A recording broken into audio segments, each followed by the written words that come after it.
오늘도 우리 하나님의 은혜를 사모하며 나온 사랑하는 성도님들에게 하나님의 위로와 평강이 가득하기를 바랍니다. 옆에 분에게 한번 인사할래요? 하나님이 당신을 정말 사랑하십니다. 하나님의 위로와 평강이 가득하기를 바랍니다. 그렇게 되기를 바랍니다. 아프리카 부족을 연구하는 한 인류학자가 아프리카 한 부족에 찾아갔더랍니다. 그래서 아이들하고 놀이 하나를 제안했는데 어떤 놀이였냐면 달콤하고 싱싱한 과일이 가득한 과일 바구니를 저 멀리 놓고 이 아이들이 같은 출발점에서 출발해서 가장 먼저 달려가서 그 바구니를 잡는 아이가 그 바구니에 있는 모든 과일을 다 차지하는 그런 놀이였습니다. 이 인류학자는 아이들이 막 열심히 뛰어서 그것을 서로 차지하려고 할 줄 알았습니다. 그런데 아이들이 그러기는커녕 서로 손에 손을 나란히 잡더니 손에 손을 다 아이들이 잡고 함께 그 과일 바구니를 향해서 뛰기 시작합니다. 그 과일 바구니에 다다라서 아이들이 거기에 둘러앉아서 그 과일을 하나씩 잡고 맛있게 먹으면서 놀면서 얘기를 하더랍니다. 인류학자가 아이들에게 물어봅니다. 누구는 1등으로 간 사람에게 모든 과일을 주려 했는데 왜 손을 잡고 같이 달렸느냐? 그렇게 물어보니까 아이들이 한 목소리로 외치는 말이 뭐냐면 우분투.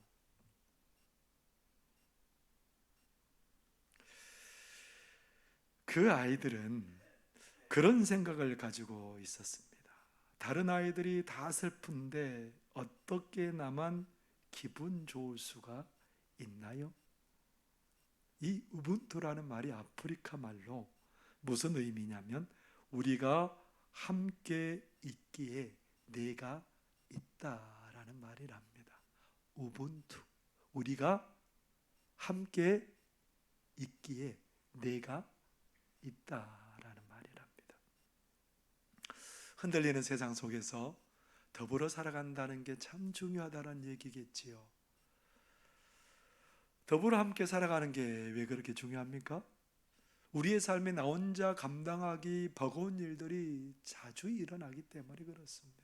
그래서 하나님께서는 그 모든 어려움을 잘 이겨나갈 수 있도록 우리에게 많은 형제 자매들을 붙여주신 것은 하나님의 귀한 선물이라고 할 수 있습니다. 더불어 살아갈 때에 서로를 통해서 큰 위로를 경험하게 되죠. 여러분, 여기 본당에 언제부턴가 초록색 화분들이 있어서 어떠세요, 여러분? 기분이 좋아요? 근데 이 화분은 다리가 없어요. 혼자 갈 수도 없어요. 그래서 누군가와 함께 하는 게 필요한 거지. 그래서 일주일에 한 번은 밖에 냅니다.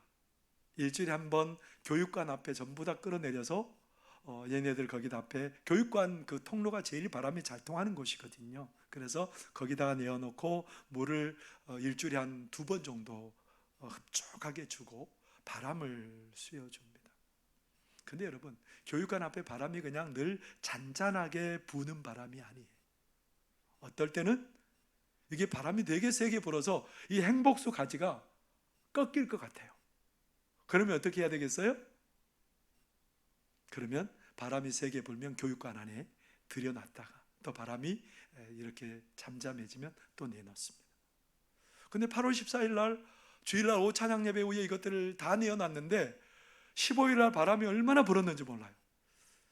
생각은 했는데 점심 먹고 가야지 하고 점심을 먹고 이것들을 옮기러 왔는데 앞불싸 왔더니 이 홍콩 야자나무, 이게 홍콩 야자나무거든요.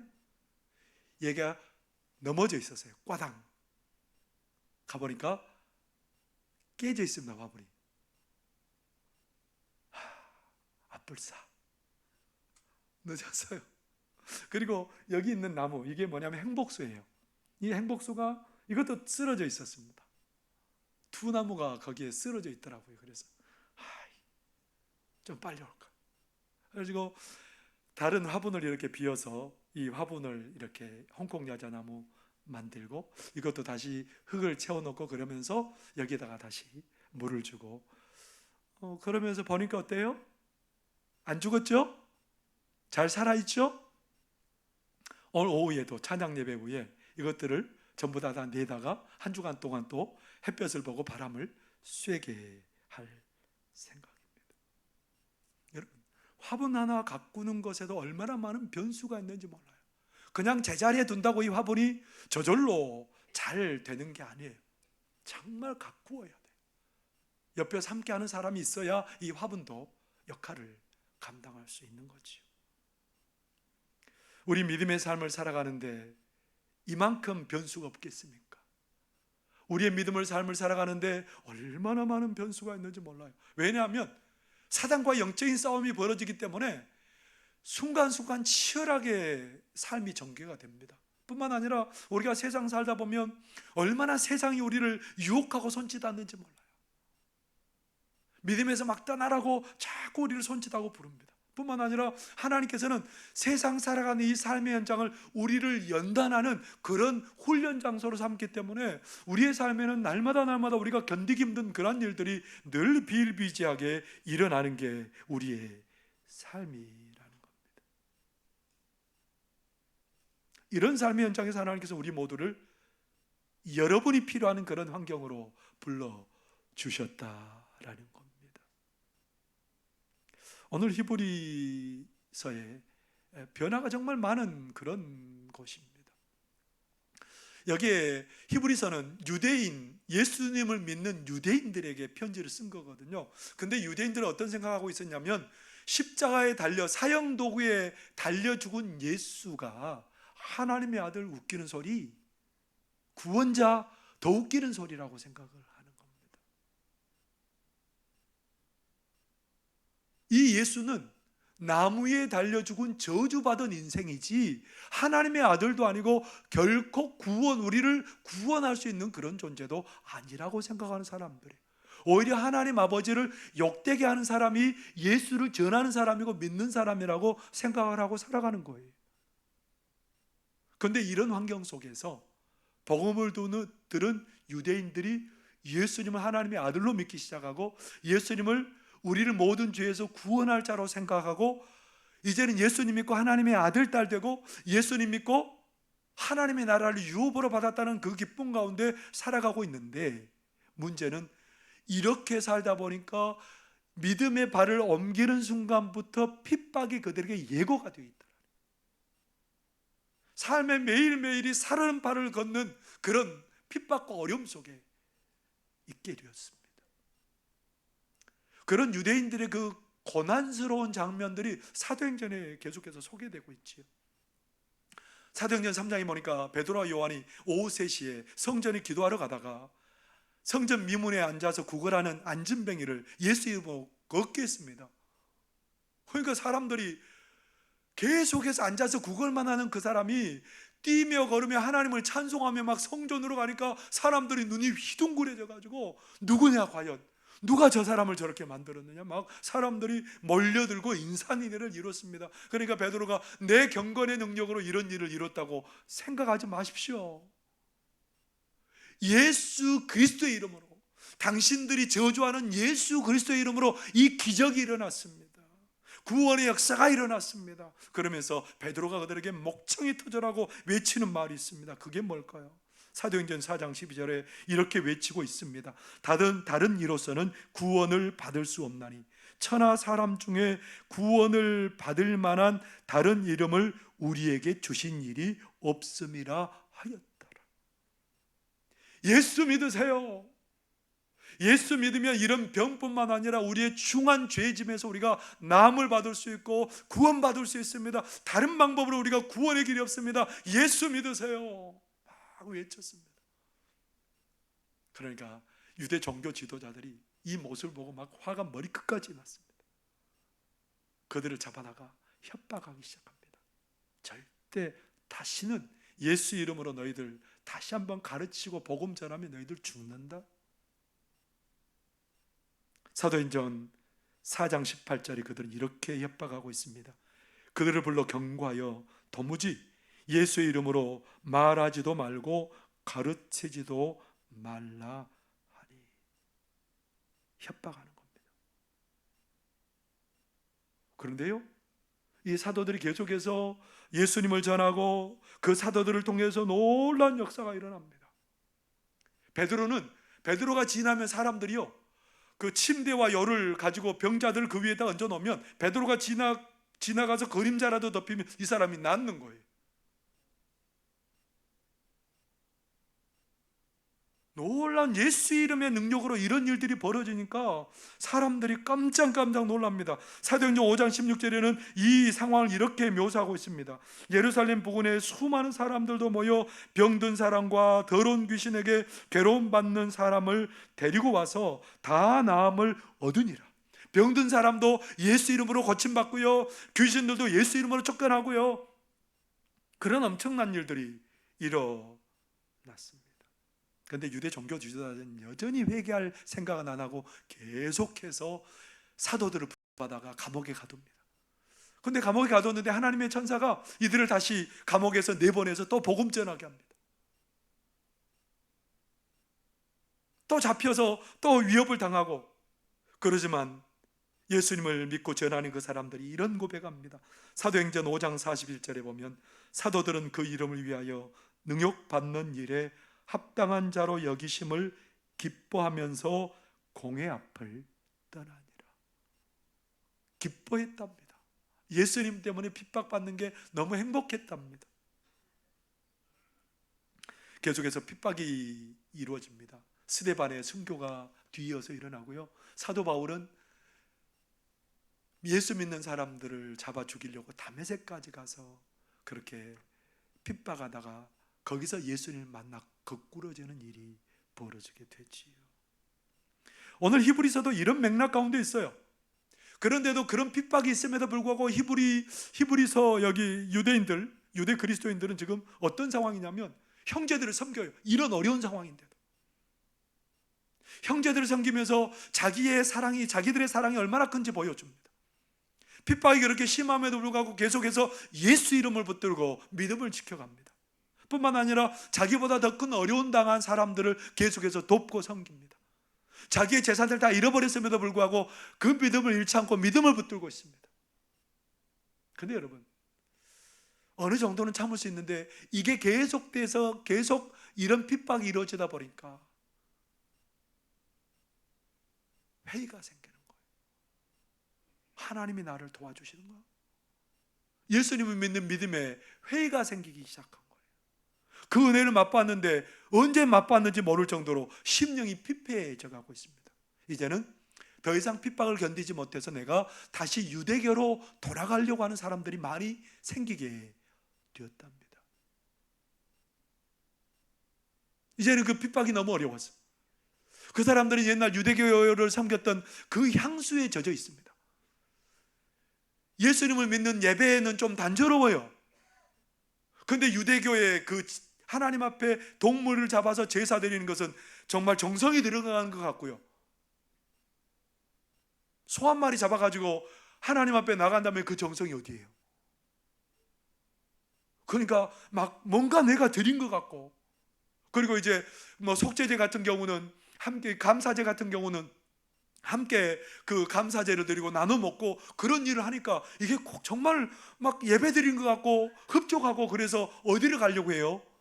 예수님을 믿는 믿음에서 떠나서 유대교로 돌아가려고 하는 사람들이 많이 생기게 돼요. 그래서 히브리서 기자는 그런 사람들을 격려하고 돌아보라고 말합니다. 그런 사람들이 여러분이 되어주라고 그렇게 부탁을 하고 있습니다. 히브리서 12장 15절에 이렇게 말씀합니다. 너희는 하나님의 은혜에 이르지 못하는 자가 없도록 하고 또 쓴뿌리가 나서 괴롭게 하여 많은 사람이 이로 말미암아 더럽게 되지 않게 하며. 이런 일이 있다 보니까, 핍박이 있고 흔들리다 보니까 성도들이 하나님이 준비하신 은혜에 들어가지 못한 사람들이 생기게 되었답니다. 우리 하나님 그냥 예수 믿는 것으로 끝나는 게 아니에요. 예수를 믿는 그 출발점을 시작해서 풍성한 은혜기로 계속 우리를 인도해 주시는데, 믿음의 이 회의가 생기니까 그 믿음의 길을 저버리려고 하는 사람들이 많이 생겼단 말입니다. 연단을 통해서 더 큰 은혜 주시고 합력하여 선을 이루신 하나님의 은혜를 늘 베풀어 주시는데, 어려움 속에서 믿음을 버리고 유대교로 배교하려고 하는 사람들이 많이 생기게 되었답니다. 그 사람들을 잘 살펴서 붙들어 주라는 거예요. 쓴뿌리가 났어요. 뭐예요? 유대교로 돌아가려 하는 사람들이 다른 사람들을 또 이렇게 마음을 흔들어 놔서 그들로 하여금 하나님을 바라보지 못하고 유대교로 돌아가게 하려고 하는 그런 모습들이 있었답니다. 공동체가 막 흔들거려요. 그 믿음에서 떠나가면 모든 것을 다 잃어버리는 거예요. 그냥 하나님을 떠나가는 것으로 끝나는 게 아니고 그들의 삶에 현재도 미래도 다 잃어버리는 그런 삶이 되어버리는 거지. 그렇기 때문에 예수님께서는 믿음에서 떠난 사람들을 늘 붙들려고 하는 그런 마음을 우리에게 보여주시죠. 예수님께서 누가복음 15장에 잃어버린 것들에 대한 비유를 들어주십니다. 맨 먼저 어떤 얘기가 나오냐면요, 한 사람이 양 100마리를 기르고 있었습니다. 그런데 100마리를 치러 갔다가 한 마리가 없어져 버렸습니다. 여러분 같으면 어떻게 하겠습니까? 나머지 99마리 잘 길러서 새끼 잘 낳게 해서 더 많이 이렇게 양들을 더 늘어나게 하면 되는 거지요. 근데 99마리 딱 두고 잃어버린 한 마리 양을 찾으려고 그 양을 찾아갑니다. 그 양을 찾다가 맹수에 물려서 자기가 죽을 수도 있어요. 낭떠러지에 떨어져서 자기가 죽을 수도 있어요. 근데 예수님은 그 양을 찾아가는 겁니다. 그 양은, 목자를 잃어버린 그 양은 목자를 떠난 게 아니라 모든 것을 잃어버린 거예요. 그렇기 때문에 이 목자는 그 양을 찾아 나서는 거지요.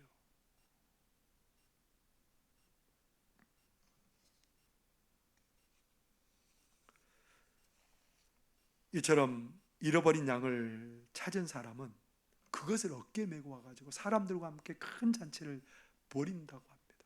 이만큼 믿음에서 떠나려고 하는 그 사람을 붙들어주고 보살펴주고 굳건히 세워주는 일은 하나님이 얼마나 원하는 일인지 우리가 알 수 있는 대목입니다. 여러분, 형제자매를 잘 돌보는 것은 그냥 우리가 믿음의 삶을 살다가 해도 되고 안 해도 되는 그런 일이 아니에요.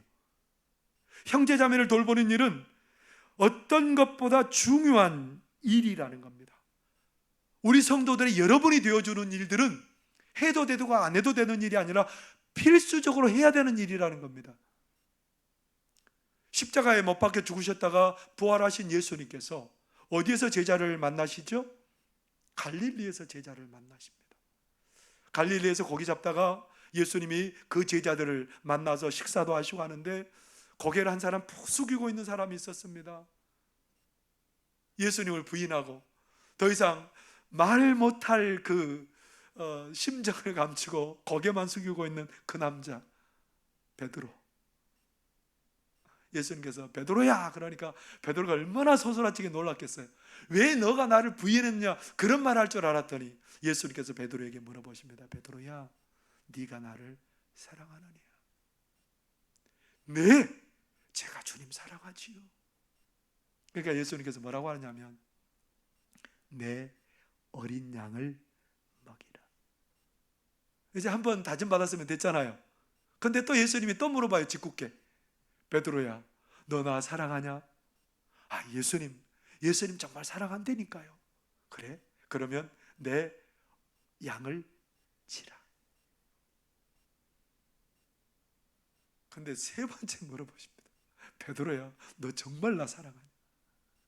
제가 주님 사랑하는지 주님이 더 잘 아시잖아요. 그래? 그러면 내 양을 치라. 요한복음 21장 그 마지막 장 마지막 부분에 예수님께서 베드로에게 뭘 물어보세요? 네 나 사랑하냐? 그러면 내 어린 양을 먹이라. 내 양을 치라. 내 양을 먹이라. 그 일이 그만큼 중요하고 소중한 일이었답니다. 믿음 생활하다가 흔들리는 사람을 그냥 지나치지 않고 그를 붙들어주고 보살펴주는 일은 해도 되고 안 해도 되는 일이 아니라 그에게 여러분이 되어주는 일은 가장 중요하고 소중한 일이라고 우리 주님이 이 사건을 통해서 우리에게 일러주시는 거지요. 흔들리는 세상에서 믿음으로 붙들어주는 게 나의 에너지를 소모하고 나를 탈진하게 하는 일 같지만 절대로 그게 아니랍니다. 지혜의 말씀인 잠언서에는 뭐라고 하냐면 잠언 27장 23절에 보면 내 양떼의 형편을 부지런히 살피며 내 소떼에게 마음을 두라. 양떼를 부지런히 살피라는 겁니다. 양이 물을 먹기를 원하는지 풀을 먹기를 원하는지 어디가 가려운지 원하는지 어디를 긁어주기를 원하는지 잘 살펴보라는 겁니다. 소떼의 마음을 두라는 겁니다. 소가 지금 새끼를 낳을 손은 없는지, 소가 지금 어려움 빠진 손은 없는지, 그렇게 하면 그 주인은 늘 행복하고 부유할 수 있습니다. 사랑하는 성도 여러분, 우리가 믿음 생활하면서 지혜로운 것은 뭔가를 많이 더하는 게 아니라는 거예요. 사랑하는 지체들에게 그에게 여러분이 되어주는 것이 하나님이 우리에게 원하는 거라는 겁니다. 저는 제일남성교회가 참 칭찬하고 싶어요. 제일남성교회는 이렇게 가끔 교회 나오지 못하는 성도들에게 전화하고 보이지 않는 회원들에게 전화하고 그래서 그 성도들에게 힘을 북돋아주고 믿음으로 서도록 그렇게 많은 노력을 기울이고 있습니다. 여러분들이 안 보셔서 모르지만 제일남성교회 회원들은 항상 그런 일을 하고 있습니다. 얼마나 보기 좋고 얼마나 뿌듯한지 몰라. 다른 기관들도 꼭 이렇게 되기를 바랍니다. 다른 기관들도 누가 얼굴이 안 보이면 왜 얼굴이 안 보일까? 무슨 일인지 전화하고 위에서 기도하고 그러라는 겁니다. 우리 장로님들, 안수집사님들 왜 하나님이 장로로 안수집사로 세우셨을까요? 그냥 이름만 장로로 안수집사 부르라고 세워놓은 걸까요? 그거 아니잖아요.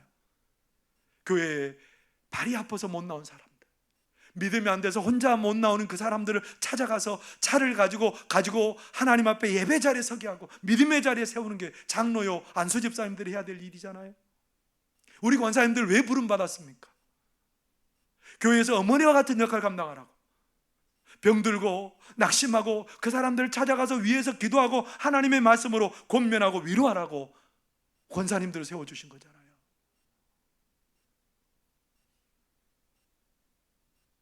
여러분, 우리가 이번에 섬김 실천 대장자를 또 뽑습니다.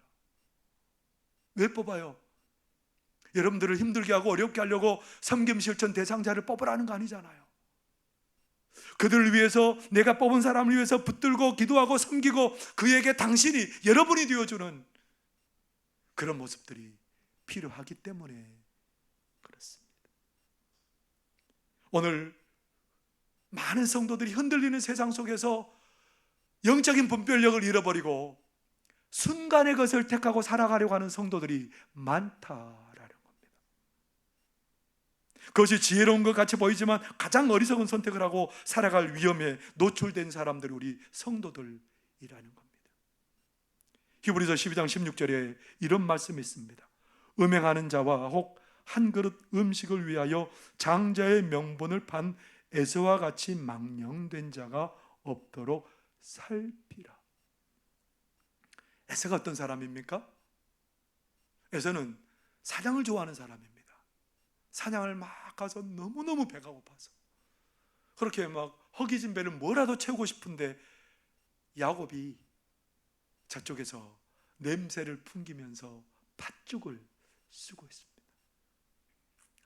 얼마나 먹고 싶은지. 야곱아, 나 그거 좀 다오. 형, 내가 주고 싶은데 한 가지 부탁 있어. 형의 장자권을 나에게 줘. 그러면 내가 이거 줄게. 야, 배가 고파 죽겠는데 장자권이 무슨 소용이니? 장자권 너 가져. 에서는 장자권을 야곱에게 넘겨버렸습니다. 이 장자권은요 얼마나 중요한 거냐면요, 아버지로부터 믿음의 유산을 다 물려받을 수 있는 거예요. 그리고 아버지로부터 다른 형제들보다 재산을 2배나 더 받을 수 있어요. 가정을 다스리고 치리할 수 있는 권한이 있어요. 영적인 권한도 이어받게 되는 거예요. 그 장자권 때문에 자기의 후손 대대로 복을 누릴 수 있는 게 장자권이에요. 근데 에서는 어떻게 해요? 그 소중한 것을 당장 배고프다고 그 팥죽 한 그릇과 바꿔버렸다는 겁니다. 흔들리는 믿음의 세상 속에서 많은 성도들이 하나님 안의 믿음으로 거하는 것보다 세상의 다른 것들을 쫓아서 살아가려고 하는, 그것을 택하려고 하는 사람들이 많다라는 겁니다. 세상의 즐거움을 찾아 믿음을 버리고 떠나려고 하는 사람들이 많다라는 겁니다. 이런 사람들을 살피라는 거예요. 그런 사람들을 살피고 위에서 기도하라는 겁니다. 예수님께서는 그것을 아시기 때문에 마지막 십자가에 달려 돌아가시기 전에 베드로가 장담했습니다. 예수님, 제가 예수님 죽는 자리까지 따라갈게요. 그런데 예수님께서 이미 베드로가 자기를 부인할 거 알고 계십니다. 그러면서 베드로를 위해서 기도하시겠다고 말씀하십니다. 누가복음 22장 31절 32절에 예수님이 이렇게 말씀하십니다. 시몬아 시몬아 보라, 사탄이 너를 밀가부르다 하려고 요구하였으나 그러나 내가 너를 위하여 내 믿음이 떨어지지 않기를 기도하였노니 너는 돌이킨 후에 내 형제를 굳게 하라. 너를 흔들어 놓을 일들이 있었지만 나는 너를 위해서 기도하고 있다. 너가 나중에 돌이킨 후에 내 형제들을 굳게 세우는 그런 사람이 되도록 너를 붙들고 기도할 거다라는 겁니다. 예수님의 기도대로 사도 베드로는 나중에 돌이켜서 형제들을 붙들어 세우는 사람이 되었습니다. 누구의 기도 때문에요? 베드로를 살핀 예수님의 기도 때문에요. 하나님께서 우리를 아버지로 부르시고 어머니로 부르셨습니다. 교회 일꾼으로 부르셨습니다. 왜 부르셨을까요? 자녀를 든든히 믿음으로 세우라고 우리를 부르셨고요, 성도들을 믿음으로 든든히 세우라고 우리를 교회 일꾼으로 불러주셨습니다. 에베소서 4장 11절 12절에 보면 이렇게 말합니다. 그가 어떤 사람은 사도로, 어떤 사람은 선지자로, 어떤 사람은 복음 전하는 자로, 어떤 사람은 목사와 교사로 삼으셨으니 이는 성도를 온전하게 하여 봉사의 일을 하게 하며 그리스도의 몸을 세우려 하십니다. 믿음에서 떠나지 않고 믿음 안에서 큰 복과 은혜를 누리게 하려고 하나님이 우리 모두를 부르셨답니다. 우리는 너의 여러분이 되어주라고 우리를 부르셨다고 그렇게 말씀하십니다. 흔들리는 세상에서 흔들리지 않을 사람이 도대체 얼마나 되겠습니까? 장로신학대학교 총장이신 김은용 총장이 있습니다. 많이 공부하고 교수도 되고 실력 있고, 교계에서는 그만큼 설교학 교수로 정말 하나님의 말씀을 잘 전한 사람이 없다고 칭찬할 만큼 굉장한 인정받는 사람이고 자부심을 가질 수 있는 사람입니다. 그런 그도 그런 고백을 합니다. 힘들는 일로 인해 가슴앓이를 하고 있었답니다. 너무너무 힘들고 무너질 것 같은데 어떤 사람이 선물해 준 그 시집을 보고 눈물을 철철 흘리면서 위로를 받고 세워질 수 있었답니다. 여러분, 여성 최초의 노벨 문학상을 받은 펄벅이라는 분이 있습니다. 돼지라는 작품을 지었죠. 이 펄벅이라는 분도 큰딸이 심각한 정신장애를 앓고 있었답니다. 얼마나 힘들었을까요? 근데요, 서울대 영문학과 교수인 장왕록 교수님도 그런 펄벅의 그런 작품들을 번역해서 또 출판하고 그런 일들을 하는데, 그 장왕록 교수님도 펄벅과 공통점이 있어요. 자기 셋째 딸이 중증 소아마비를 앓고 있는 겁니다. 그래서 자연스럽게 이 펄벅과 친구가 되고 교제가 되어졌습니다. 서로 위로가 되니까요. 이 장왕록 교수님이 자기 딸을, 중증 소아마비를 앓고 있는 딸을 중학교에 진학시키기 위해서 얼마나 몸부림쳤는지 몰라요. 문턱이 닳도록 학교들 찾아다녔답니다. 여러 곳에 안 받아주니까. 그런 어려움을 겪고 아이를 중학교 입학시켰고, 딸은 잘 책상에 앉지도 못합니다. 그런 딸을 위해서 좋은 책상, 좋은 의자 버려버리고 자기도 그 바닥에서 상 하나 펴고 연구하고 거기에서 번역을 하고, 이 아이에게 뭔가를 보여주고 싶었던 거예요. 그러면서 번역하는 일을 계속하면서 이 아이가 번역에 관심을 갖고 그런 일에 눈을 뜨도록 도와줬답니다. 나중에 펄벅이 한국에 왔을 때 이 아이를 데리고 갔습니다. 셋째 중증 소아마비를 가진 아이를 데리고 와서 뭐라고 소개시켜 주냐면 당신을 닮은 아이입니다. 펄벅에게 좀 위로를 주고 싶었기도 하고, 이 아이가 자라서 펄벅처럼, 헬렌 켈러처럼 좀 영향력을 끼치는 사람이 되기를 원하는 아버지의 마음이 있었던 거지. 장왕록 교수의 딸 장영이 미래가 캄캄하잖아요. 중증 소아마비 장애를 앓고 있는 사람이 어떤 역할을 할 수 있겠습니까? 근데 그 장영희 씨는 나중에 영문학자로, 교수로, 수필가로, 번역가로 불꽃 같은 인생을 살게 됩니다. 그런데 그도 암을 3번 앓아서 9년 동안 투병을 하게 돼요. 마지막에는 이제 자기 책 한 권을 쓰고 서문을 이렇게 써놓고 8일 동안 혼수상태로 있다가 그렇게 죽음을 맞이합니다. 그가 죽은 다음날 출간된 책의 서문에 보면 장영희 씨는 이렇게 쓰고 있습니다. 맞다. 지난 3년간 내가 살아온 나날은 어쩌면 기적인지도 모른다. 힘들어서 아파서 너무 짐이 무거워서 어떻게 살까 늘 노심초사했고 고통의 나날이 끝나지 않을 것 같았는데 결국은 하루하루를 성실하게 열심히 살며 잘 이겨냈다.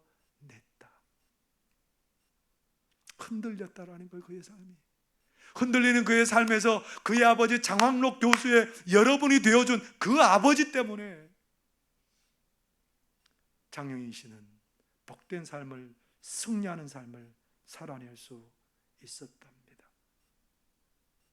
오늘 흔들리는 세상 속에서 모든 성도들은 여러분이 필요합니다. 오늘 이 자리에 있는 성도 한 사람 한 사람이 모든 성도들에게 여러분이 되어주기를 우리 하나님은 기대하고 바라고 계십니다.